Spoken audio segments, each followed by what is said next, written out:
So I don't know about anybody else, but I've kind of been fascinated by these bootleg Sentinel action figures that seem to be floating around so many websites at the minute. I started seeing them on AliExpress, and now I see them all over Amazon and eBay, and there's so many of them. I feel like I only ever see the bootlegs, and I never actually see the real figures to purchase. So I thought to myself, well, let's see what they look like.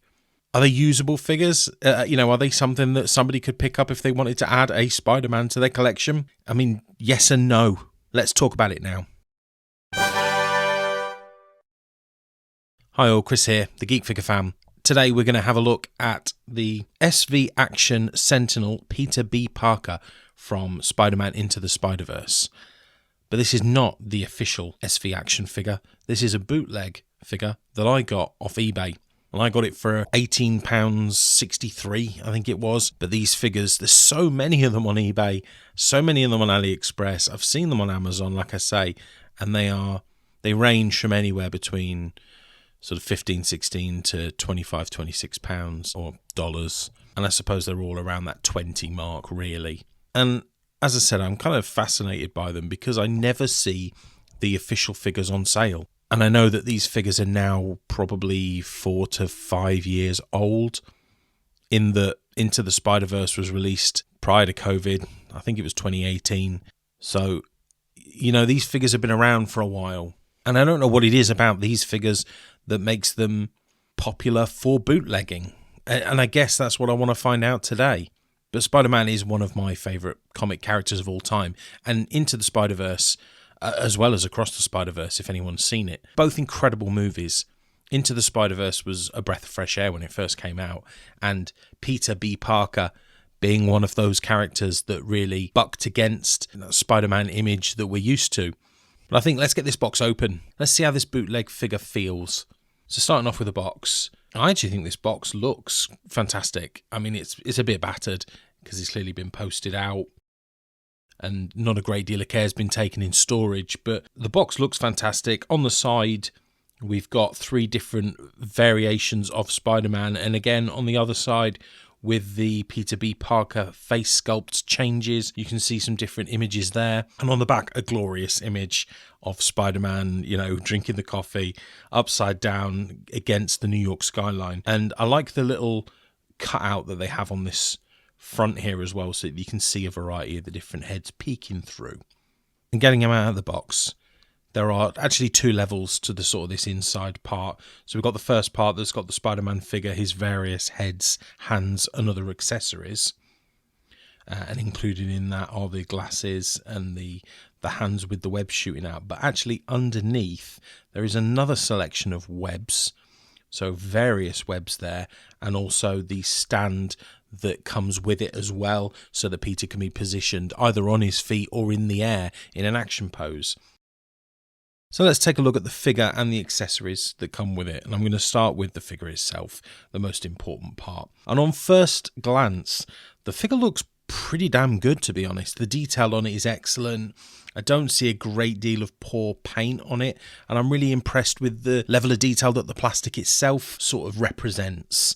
It's got a nice looking, I'm not too fond of that sort of butt piece there, it looks a bit cheap. And you can see where I'm pointing there. The spider itself has been painted on to a slight angle as to where it should have been. So that's not fantastic, but I love the shoulders. The musculature on the shoulders there looks really good. The head as well, I'm quite impressed with that.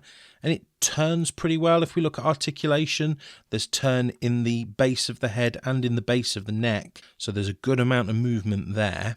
Very impressed with that. And wing movement also. Full butterfly wing movement there, so that's pretty good. But I do get the feeling potentially not getting him into the range of positions that you would hope for with a Spider-Man. Double jointed elbow and a nice ball joint in the wrist there as well for movement. Excellent movement in the torso and in the abs. Good level of ab crunch. But the figure has just popped apart while I've moved it. That's not a good sign, is it? Let's push him back together.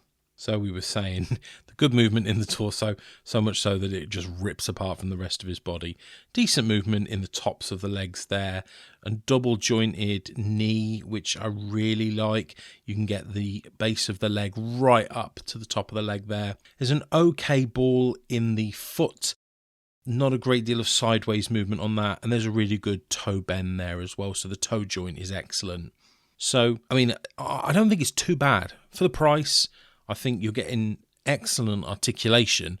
You know, the articulation is far above the sort of Marvel Legends standard of figure that you would pick up for a similar price. I think the level of detail is all right on this figure as well.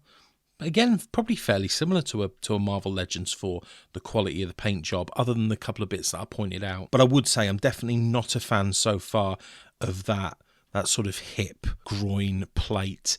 It's cut really, really sharply, and it doesn't sit very well against the abdomen and against the legs. So let's take a look at some of these accessories here. So we have 2 Peter B. Parker faces, and I'm actually really, really impressed with these alternate heads.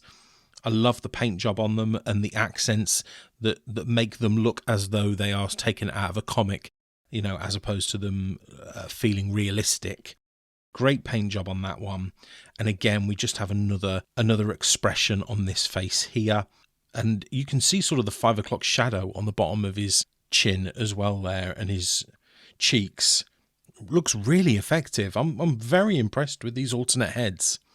Super impressed with them. The eyes look all right. You know, with the painting on some of these figures, the eyes are really the first things that take me out of the figure.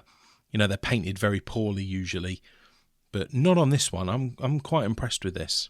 We also have one head for the standard Peter Parker. So this is the Peter Parker that we see at the beginning of the movie, as opposed to the one that comes from the alternate dimension. So slightly lighter hair colour on that. I love the look of this face. I like the smirk on there, the confident expression, different eye colour as well, as you'll notice. So pleased with that. And we have one alternate Spider-Man head as well. And this one's got kind of a surprised expression to it. So love both of those Spider-Man heads. The eyes look excellent on that. So far, I'm really impressed with the quality of the accessories that come with it. Paint job on that alternate head's really nice as well. We also have a tiny pair of glasses here, and these will sit over any of the Peter Parker head molds. So they'll sort of wrap around the ears. And they we'll see it later on, but they do sit pretty well. And then we have a number of sets of alternate hands here. So if I get that in focus. So we've got a set of hands, sort of bracing hands for when he's holding himself up just on his toes and he's pressed against either a wall or the ground. And fairly similarly, another set of spread out hands here. Again, good for support, good for hands that show motion. They're excellent for that. We have a set of gripping hands for the webs that you will have seen briefly when I was unpacking. So any of the webs will fit into those gripping hands. And then we also have a set of punching hands as well, so fists that cannot grip effectively. As well as those, we have one set of ungloved Peter Parker hands, and I think the paint application on these is not great. You can see a little bit of chipped off paint, as well as the paint not sitting well against some of the creases. And then we have probably my favourite hand on here, and this is the coffee cup gripping hand. So the coffee cup is already pre-installed on the hand there. It's not a separate accessory. As well as that, we have one more set of hands, and these are the web shooting hands here. So the classic web shooting position of the fingers, along with webs that are sort of set into those fingers, set into those wrists, and spraying outwards. Really good action pose hands. On top of that, we have a separate torso and abdomen piece, and these are for the slimmer Peter Parker look. So the look that we looked at, the look that we had on already, is the slightly overweight, out of shape Peter B. Parker, but you can swap that out for the fit and ready to go Peter Parker look. Again, paintwork on this is excellent. Really impressed with that. Let's take a quick look at the additional webs that come with it. So we have 2 sets of webs in this collection of 4. So first of all, we have the triple webs that you can set out to make Peter look like he's bracing against something, much like, he's stopping the train in Spider-Man 2 or pulling the ferry back together in Spider-Man Homecoming. And then we have a single web there as well that can be gripped, more for firing out a web for swinging. Impressed with both of those though, they look really good. And on top of that, our final accessory in this is the figure stand. So standard plastic figure stand, and this piece that I'm holding in my left hand will fit into one of those clear runners. You can pop that clear plastic out and this runner will sit on there and you can slide it backwards and forwards along that track. So to note, there are two accessories that aren't present in this figure that are present in the official version of the SV Action. So you do miss the large plastic head, like gargoyle head from the top of a building that Spider-Man can be posed on top of. And you're also missing the Daily Bugle newspaper that he's actually shown reading on a lot of the material on the outside of the actual box itself. So a bit disappointed that they're not present, but again, I guess as a cost saving measure, I kind of understand why it is that this bootleg figure doesn't come with them. So let's get him out into a couple of poses and we'll have a proper look. So as you can see here, I've got him in his first position where he's dangling upside down because I really want to make use of that coffee cup. I think that's a brilliant look for Spider-Man, and it really shows the multiple ways in which you can use this stand to really get Spider-Man in some dynamic positions. I think it's really effective. However, the more I look at it, the more I can see, some shortcuts that were taken, some edges that are a bit rough. I think around the knee joints especially, there's a lot of gaps between where the ball joint is and where his leg starts. And when you look at images of the official figures, that's clearly far more refined than it is on this cheaper figure here. And when he's positioned like that, you can see large gaps in that groin abdomen piece as well. But that being said, I am really impressed. And we've got Spider-Man here in another sort of classic position. He's swinging through the streets of New York. And let's just sort that toe angle out as well to get that right. So I'm really impressed. You can see the mount isn't perfect, and you can see it wobbling a little bit when I just lightly touched it, but it holds Spider-Man up pretty well. And I have to say, I am very impressed with how this figure looks in hand. I think if you were somebody that didn't have a great deal of money to spend on a high-end action figure, but you want something that's perhaps a little bit different to a Marvel Legends, then this is a realistic option for you. You can get a highly posable Spider-Man that you can put into a cabinet, that you can pose with a number of different Marvel figures. It stands at a fairly similar height to a lot of the Marvel Legends figures, so I think he works. I just don't think, if you're looking to capitalize on the SV Sentinel, SV Action quality of figures, but you don't want to pay the price, then you're going to be left wanting a little bit with this figure. You got to go in with realistic expectations. But I don't have a great deal of Spider-Man figures in my collection, even though I'm going to be getting some more with the new releases, such as the Scarlet Spider coming out in 2024. I do think this is okay for what it is. For the price point, I think it's excellent. You've just got to grapple with whether or not morally you want to support that kind of bootlegging culture, I guess. But when he's in position, he doesn't look disappointing. I think when you've got him in hand and you're moving those joints about, you see the shortcomings, but it's quite easy when he's in these positions such as this one here where he's holding back, he's pulling two elements together, two walls, or like I say, he's stopping the train.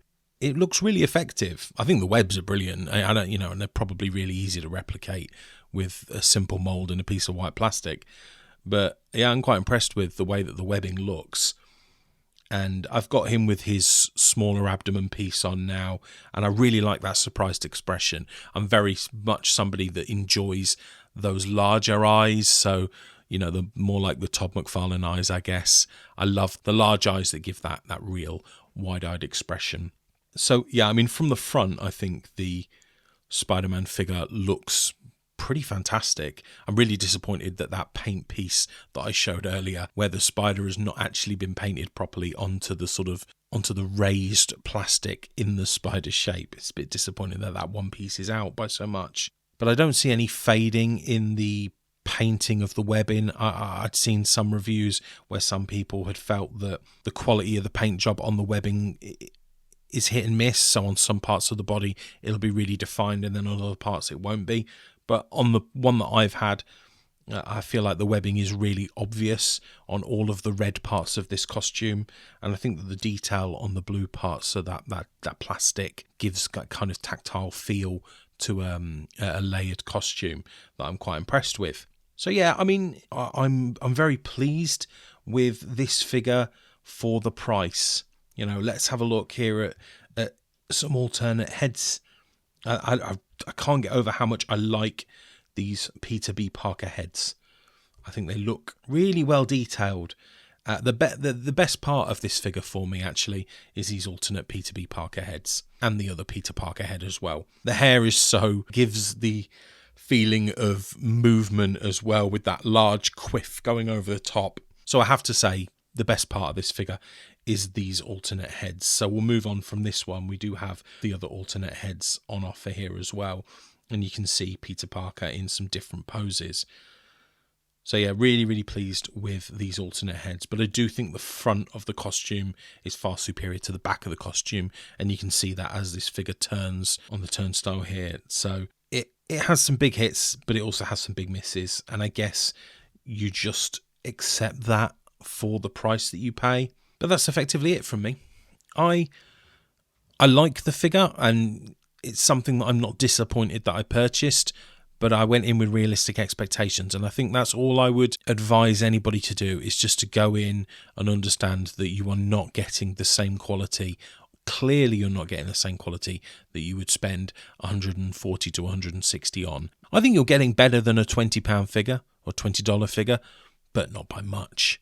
You know, it's not something that I want my money back on, but it's also not something that I would have felt comfortable spending $50 to $60 or pounds on. Let me know in the comments, is this a figure that you've picked up, or have you seen it pop up on these other websites as well? Because I just seem to see them everywhere. I actually also had purchased the Miles Morales figure for this very review. However, his foot snapped off, and I was told that was a common fault with that mould from this particular bootlegger. So I was sent the Peter B. Parker instead. So be careful of that. There are some build issues with these figures because the quality of the plastic is clearly not to the same standard as the quality of plastic that they use on the official figures. But yeah, it's all right. I'm quite pleased with it. I don't think it's going to go front and centre on my collection, but I do think that when I start collecting other Spider-Man figures, I'm going to start comparing them to this and seeing which has a better build quality. As I say before, it's fine. It's very serviceable as a figure. So yeah, let me know in the comments what you think of this figure. Is this something that you consider purchasing? I'd really like to know. I'd love it if you could pop a like on the video. That'd be hugely helpful to me. And also, even more so, considering subscribing to my channel. Hugely helpful to me when people do that. You know, I am on a push to get to 1,000 subscribers. So please, if you can help me in any way, that'd be hugely helpful to me. But regardless, if you're interested in other action figure reviews, why not check out this video next? Thanks so much for joining me today. I hope you all take care. Bye-bye now.